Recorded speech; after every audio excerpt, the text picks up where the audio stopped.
Welcome into Patriots Draft Central here on CLNS Media. I am Mike Kadlick. He is Tayler Kyles. We are powered by Prize Picks, the exclusive daily fantasy partner of the CLNS Media Network. Make sure to download the app today. Use code CLNS for a first deposit match of up to $100. Me and Tayler Kyles are here tonight, Friday night, wrapping up the end of round 3 of the NFL draft. We're here to react to the Patriots' second-round selection, wide receiver JaLynn Polk. Tayler, Patriots sat at 34, weighed their options, decided to trade back for 3 spots with the LA Chargers, and they end up sticking and picking at 37 and landing Washington's wide receiver. The wide receiver 2 behind Roma Dunze. I think we would all agree and say it with the Huskies. 6'2", 205. 1,000-yard receiver. Yep. I was going to say one of the 2 1,000-yard receivers in the dominant Michael Penix run Huskies offense last year. That went to the national championship. So your instant reaction to the Patriots landing what you would think hoped to be a wide receiver 1 for Drake May one day down in Foxboro. Yeah, it was kind of a weird feeling because, I had my certain reservations about the receivers that were available because, I liked Keon Coleman, then he went. And then it was like, all right, A.D. Mitchell is your explosive guy. Troy Franklin's your explosive guy. And they're talking about adding weapons and, explosiveness to the offense. I wasn't really thinking of JaLynn Polk in that range. I thought he was really more of like a third-round guy, mostly because he wasn't that super, fast guy. He wasn't a dominant yak threat or anything like that. But I said it in a tweet when I watched him, I think it was 2 weeks ago. He is a damn good football player. And when you started to hear about the old, those kind of traits, period, I think we heard that the NFL was higher on him than most.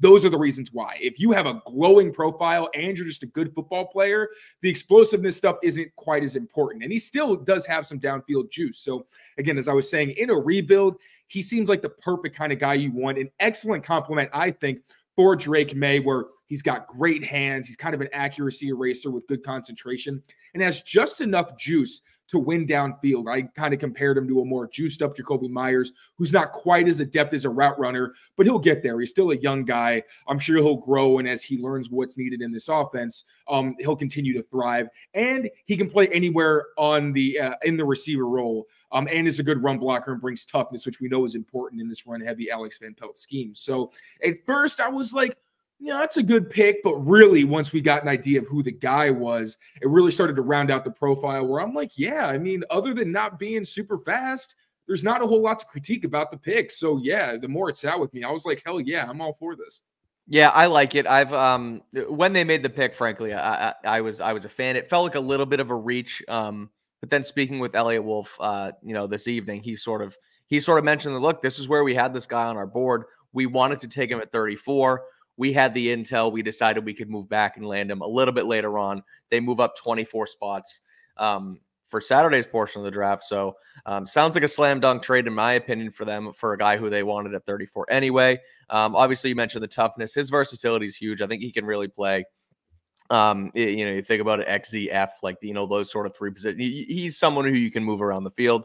So I'm a fan of it. Also, one of 2 character picks, I think, on this Friday for the Patriots as well. They're really focused on, the attitudes of the guys in this new regime that they're bringing in. He was awesome to talk to. He called himself, he was asked what he brings. He said, I'm a beast, a dude that loves football, loves his teammates, and is ready to build and be able to come and bring a great football player and a very, very electric person and go on to win games. So he sounds excited. He also worked with Tyler Hughes, the Patriots wide receivers coach, who they hired this offseason. He was a quality control coach with watching last season. So a bit of a connection there. Cameron Wolf, the Patriots college scouting director, mentioned that earlier this evening, that they leaned on Hughes for some intel on JaLynn Polk. So all signs, again, it's obviously early. I mean, but all signs point to them being on board with this thing. So overall, they hit a big need in round 2 of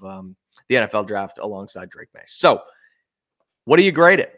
Give me a grade, and why do you grade the JaLynn Polk pick? What you do here? So my way too early grade, and that's what all of these are Yeah. way too early Yeah, we'll grades. preface it with way too early because it's ridiculous to actually try and grade I these. did that for myself. I had the grade on the website. I've got my my draft tracker and my way too early grades. I put the way too early in the last minute because I was like, yeah, that caveat needs to be in there. I gave it a B+ because I thought like it's not good. It's very good. I felt like might have been a little rich but at the same time, I feel like this is going to sit with me and I may bump it up to like an A- because you look at the board.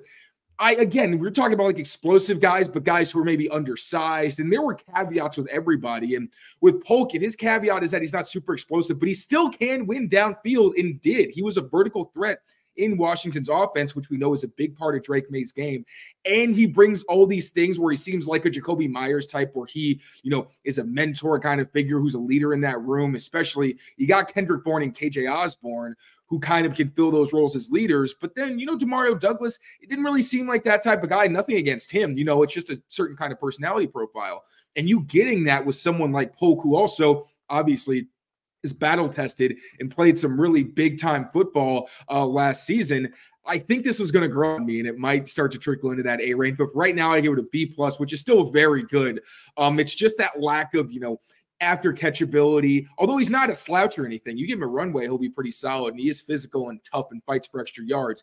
But he did mention he wants to be better after the catch, and he wants to be better about, his route running and breaking them off, which you love to hear that self-awareness from young guys. So yeah, B+ in my book, but I'm excited about this one more than I thought I would be kind of when it was first announced.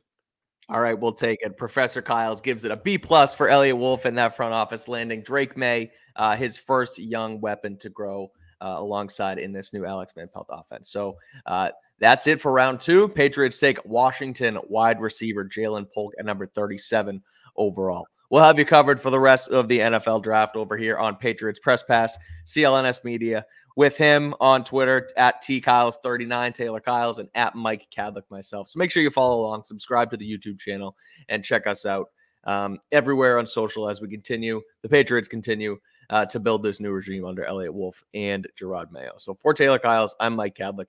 Thanks for watching. We'll talk to you next time.